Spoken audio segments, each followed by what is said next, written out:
Morning everyone. So I'm in Taiwan today. Went here for the holiday. Today I'm in Taipei, but I'm getting the train over to Hualien so that we can go and explore some of the area over there.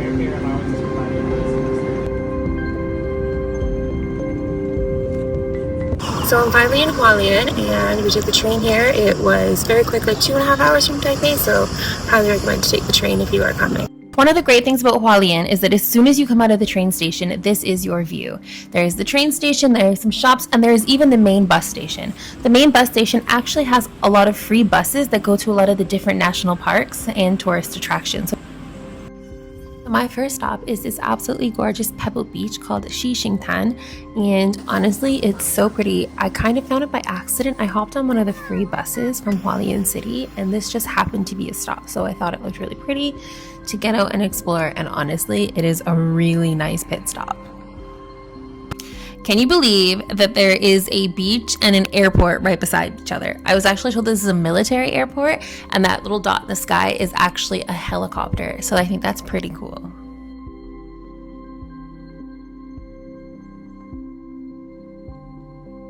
From the beach, I got back on the free bus and ended at Taroko National Park. Now, I was actually not expecting anything because it is close to a landslide, but there is a few walking paths that you can do, and it is very pretty. I'm so excited to head back to my hostel, the Wow Hostel Hualien. It is in perfect position for the bus station, the train station, and also I'm so excited because I'm going to be meeting my friend there, and we're going to be traveling Hualien together for the next 5 days.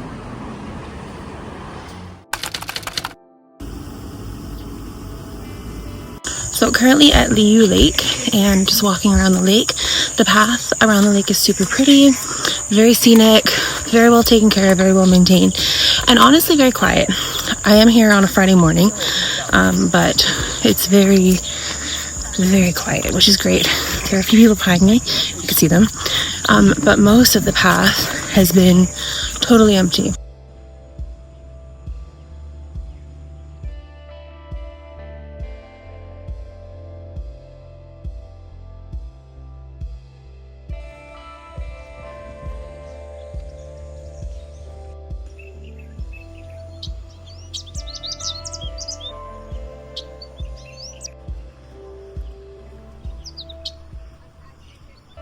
We are on Liyu Lake and we are paddleboarding, 700 Taiwanese dollars for 1 hour on the paddleboard. They also have motorized boats and kayaks available, but we chose stand-up paddleboarding. See my friend in the back doing a little paddleboarding. Wave! Say hi!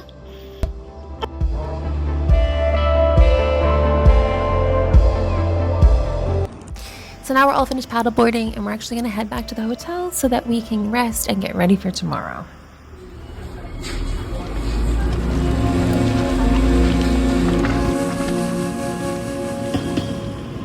So our next destination was Qingshui Cliff, and honestly online there was a lot of contradictory information about how to get here. We were told we could even walk here from the train station. I do not think that that is correct. The roads are on the side of a highway, on a cliff, the people are going very fast. It is incredibly dangerous to be walking on this road, so I do not recommend it. We took a taxi from the train station to the viewpoint. The taxi waited for us at the viewpoint and then brought us down to the beach. And I would recommend that is the way to go because walking would be very, very dangerous. Alright, so we were just at Qingshui Cliff and there's no taxis or anything, so we were trying to figure out how to get back, and a truck driver nicely decided that he would pick us up and drive us off to the train station. So now we're hitchhiking in the truck. It's pretty funny because we were just joking yesterday about how this type of thing just happens to you. Here we are. So fun!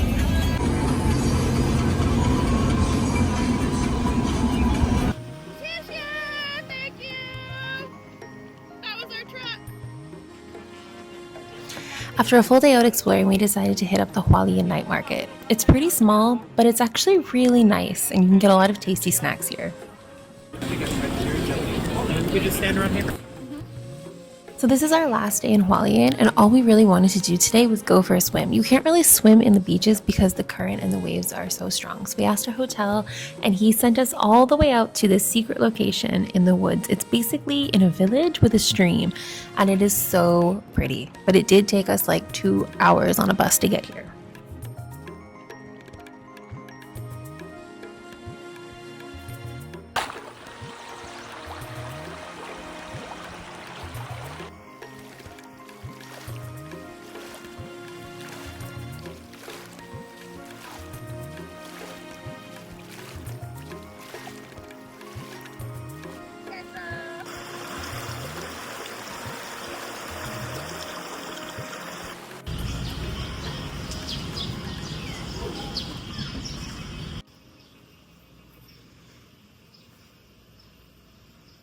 Alright, coming from Hualien, we are trying to get back to Taipei. We took our tickets in advance, so we are on a train with unrestricted seats, basically standing remotely. So we are just hanging out in a little entry area, chilling for the next 2.5 hours on our flight. This is kind of our experience that we've got going on.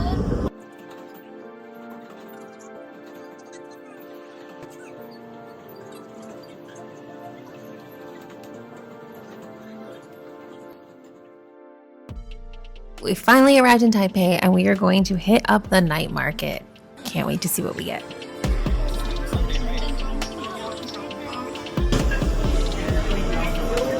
Best photo spot. It actually tells you that this is the best photo spot.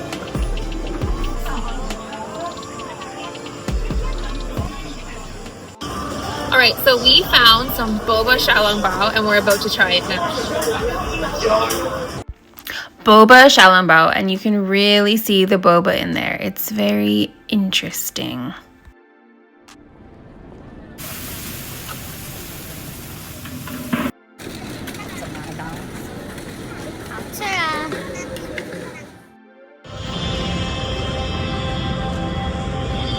Currently at Taipei 101, we were actually very lucky. We just showed up and bought our tickets, and we were able to get in immediately. We got for the 89th floor and the 104th floor, and right now we are in this very like cutesy Instagrammable spot. They've got all these little like houses with the views, super adorable.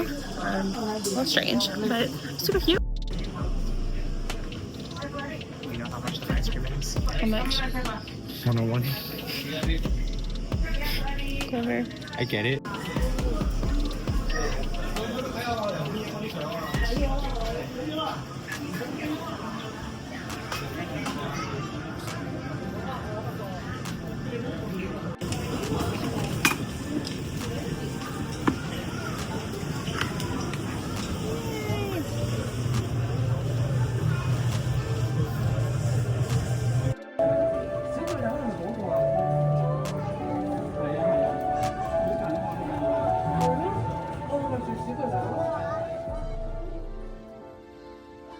After visiting Taipei 101, I met up with some other friends and we decided to go over and hike Elephant Hill.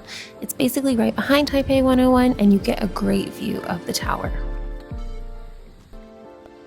For my last day in Taipei, I wanted to do something a little bit different and I found the Pingxi Train Line. This used to be an old coal route, so it's very interesting and it takes you to a lot of really cool places in the outskirts of Taipei. The train line has 9 stops. I only did 3, and my first stop was Jiufen waterfall. This is actually free to enter, and there's a lot of really nice walking paths around the waterfall.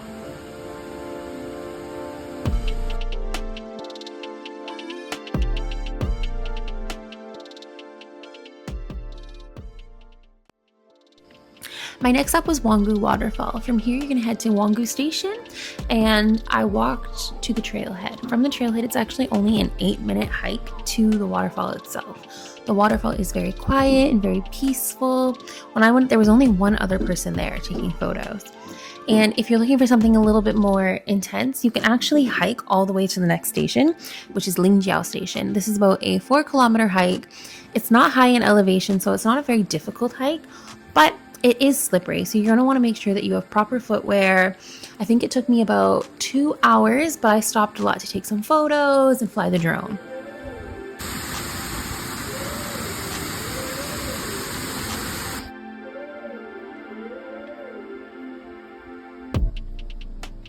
I got the train back at Lingjiao and I headed over to Pingxi. From here, this is a cute little town and the train actually goes right through the town. So from here you head to the old street and you can get some snacks and some souvenirs, and you're going to want to check the train times because this seems to be a very big attraction. Everybody's already on the track, lighting lanterns, sending them into the sky, and when the train comes, the track completely clears. It is very much like the Vietnamese train street, but way less crowded. To end the day, I headed back to Ruifang, which is the area where you're going to start and end your Pingxi Train Line. This is also the gateway for Jiufen. So from here, I headed over to Jiufen and I got there just in time for sunset. Jiufen has gone viral because it's supposed to be more like Spirited Away. It has the lanterns, it has the street food, it has the snacks. And while it does have all that, it is extremely touristy. I think Jiufen is a really nice place if you are already out in the area. But personally, I wouldn't go to Jiufen if I wasn't already in this area. I think it's quite far from Taipei City, and there are other places that are equally as pretty closer. I did try something very interesting in Jiufen, and that was a cilantro ice cream wrap. Now, I hate cilantro, and an ice cream wrap sounds a little bit strange, but actually it was pretty good. So if you're there, I do recommend to try this because it might be very interesting to your taste buds. So my last destination in Taiwan was actually a place called Sun Moon Lake, and I was told to go here by some locals that I met while I was traveling around Taiwan. And as I started to look it up, I got really excited to go. I saw a really good pagoda with the lake in the background, and I was really excited to fly my drone here. And to be honest, it didn't disappoint. It was really pretty. I was only here for one full day, but I would definitely recommend staying longer. I didn't have enough time to do everything I wanted to do. You can cycle around the lake, you can take a boat trip. I did like a hop on, hop off boat thing where it takes you to 3 different areas, which was really fun for the day. But I would have loved to have been able to explore a little bit more because I think this area, because it is a little bit more inaccessible, you have to take a bus and a train. I think this is definitely worth a little bit longer if you have time. Now that my Taiwan trip has come to an end, I just want to say don't forget to subscribe if you'd like to follow my videos, and I will keep on posting more authentic